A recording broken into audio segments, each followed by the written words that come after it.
Hello students, आज हम बात करेंगे substance related and addictive disorders की। ठीक है, तो इसमें क्या आता है बेटे, any addictive behaviour like excessive intake of high calorie food which resulting obesity. ऐसा कोई भी फूड जो एक्सेसिव कैलोरी हमें देता है और उससे हमें ओबेसिटी हो जाती है, मोटापा आ जाता है, उसे हम सब्सटेंस एब्यूज़ में रखते हैं। देन इसमें आता है behaviours resulting from consistent use of substances such as alcohol and cocaine. जब हम ऐसे जो सब्सटेंसेस हैं, कोकेन और अल्कोहल, इनका एक्सेसिव मात्रा में इनका यूज़ करते हैं तो और हम इन पर टोटली डिपेंड हो जाते हैं, जिसमें person can not think that he will live without them, तो हम उसे सब्सटेंस एडिक्टेड कहते हैं। इसमें क्या होता है, it includes the problems associated with the use and abuse of alcohol, cocaine, tobacco and opioids among others. तो इसमें हम ये इनके साथ साथ एल्कोहल और कोकेन के साथ तंबाकू और ओपियोइड्स को भी यूज़ करते हैं, इसमें इस्तेमाल करते हैं। ठीक है, देन इसमें और क्या कर, जब पर्सन इसको लेता है तो उसके बिहेवियर्स में क्या चेंज आते हैं। It change the way people think, feel and behave. कोई भी पर्सन जब इनको हाईली और एक्सेसिव मात्रा में इनको लेता है, तब इनकी जो पर्सन होता है उनकी थिंकिंग, फीलिंग एंड बिहेवियर वो टोटली चेंज हो जाते हैं। आपने देखा होगा शादी ब्याह में या कहीं पर भी जो पर्सन एक्सेसिव उसमें लेता है मात्रा में, तो क्या होता है, उनके बिहेवियर चेंज हो जाता है, उसकी फीलिंग्स चेंज हो जाती हैं और उसकी थिंकिंग भी चेंज हो जाती है। इसमें then many disorders are listed under this category. इसके अंदर बहुत सारे डिसऑर्डर्स आते हैं जिनको लिस्टेड किया गया है, लेकिन आपकी बुक में सिर्फ 2 को दिखाया गया है और इन 2 का ही हम यहाँ पर एक्सप्लेन करेंगे। First is alcohol and second is cocaine. ठीक है, ओके।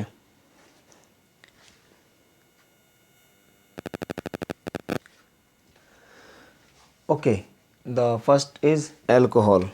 ओके, एल्कोहल, इसमें होता क्या है, व्हाट हैपेंड इन दिस, वो टेक लार्ज अमाउंट, ठीक है, regularly and depends upon it to help them face difficulty situations.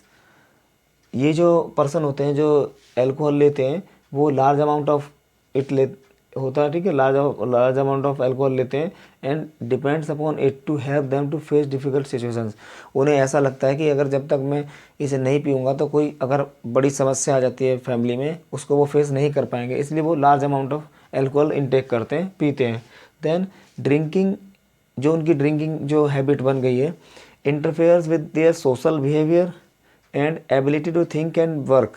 अब उनकी जो शराब पीने की जो आदत हो गई है, वो उनको बिहेवियर को इफ़ेक्ट करती है और ability to think and work, उनकी थिंकिंग प्रोसेस है जो, उसको भी वो हार्म करती है, और वर्किंग जो प्रोसेस है या वर्किंग जो एरिया है वो, उसमें भी वो नीचे चले जाते हैं। मीन्स उसमें वो डिमोटिवेट या कहें कि उसमें वो अपना काम बेहतर तरीके से नहीं कर पाते हैं।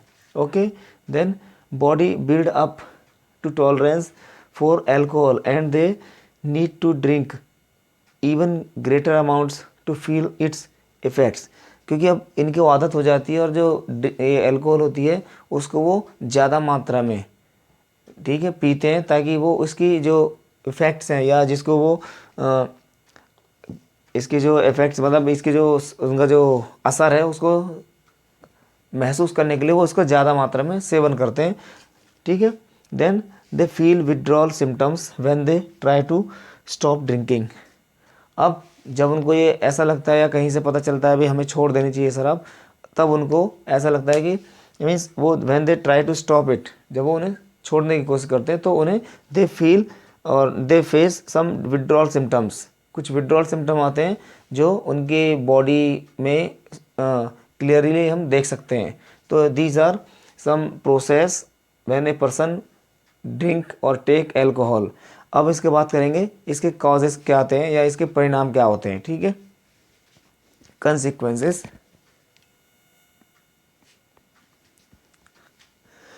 ओके, अब हम बात करते हैं रिजल्ट्स की, कि जो शराब पीने वाले लोग होते हैं उनके क्या रिजल्ट होते हैं, शराब पीने के रिजल्ट क्या होते हैं उनकी लाइफ में।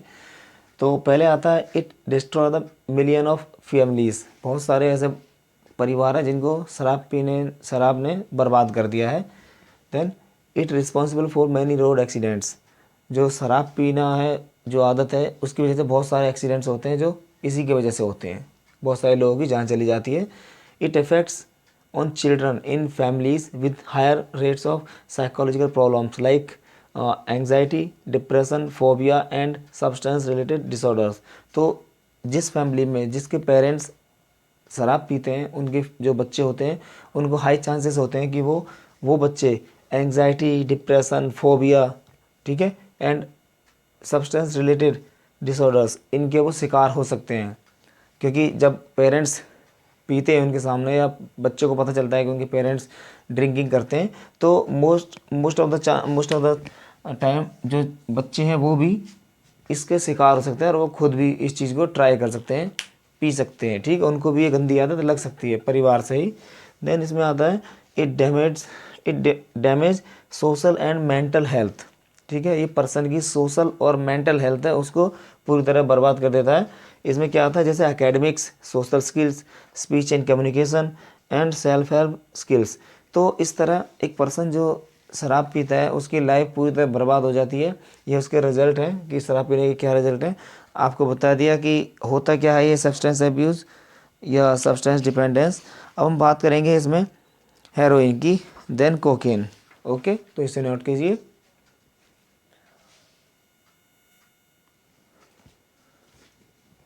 Okay, now we will talking about heroin.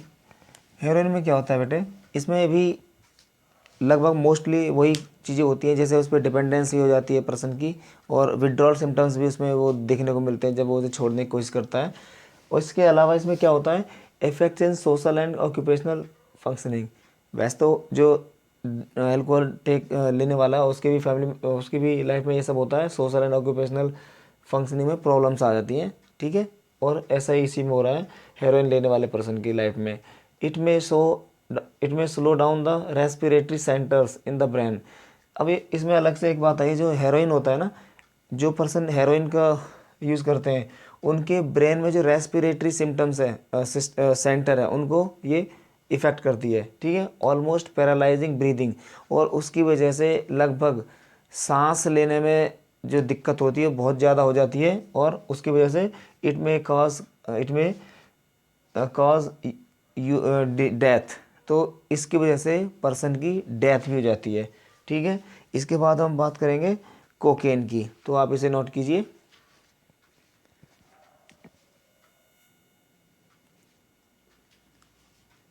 Okay, अब हम बात करते हैं क्या कोकेन की। कोकेन से क्या होता है, जो पर्सन कोकेन का इस्तेमाल करते हैं, यूज़ करते हैं, they are poor functioning in social relationship, ठीक है, उनकी जो सोशल रिलेशनशिप होती है बहुत ही पुअर हो जाती है, मीन्स उनका लोगों के साथ संबंध खत्म हो जाते हैं।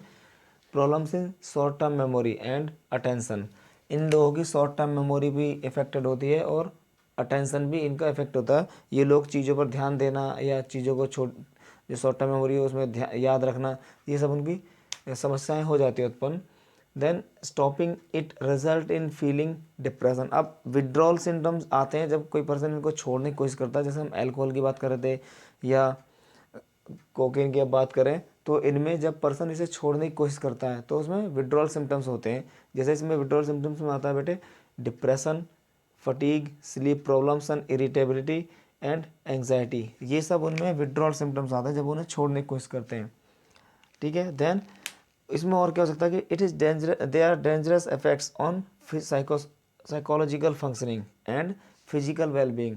इसके यूज़ करने से साइकोलॉजिकल फंक्शनिंग और फिजिकल वेलबींग है इस वो भी बहुत ज़्यादा इफेक्टेड होती है, ठीक है। तो हमने यहाँ पर ये तीन जो इसमें सब्सटेंसेस आप दिखा रखे थे आपके लिए, इसमें इसमें बुक में अल्कोहल, हेरोइन एंड कोकेन, इनको आप स्टडी कर लिया है।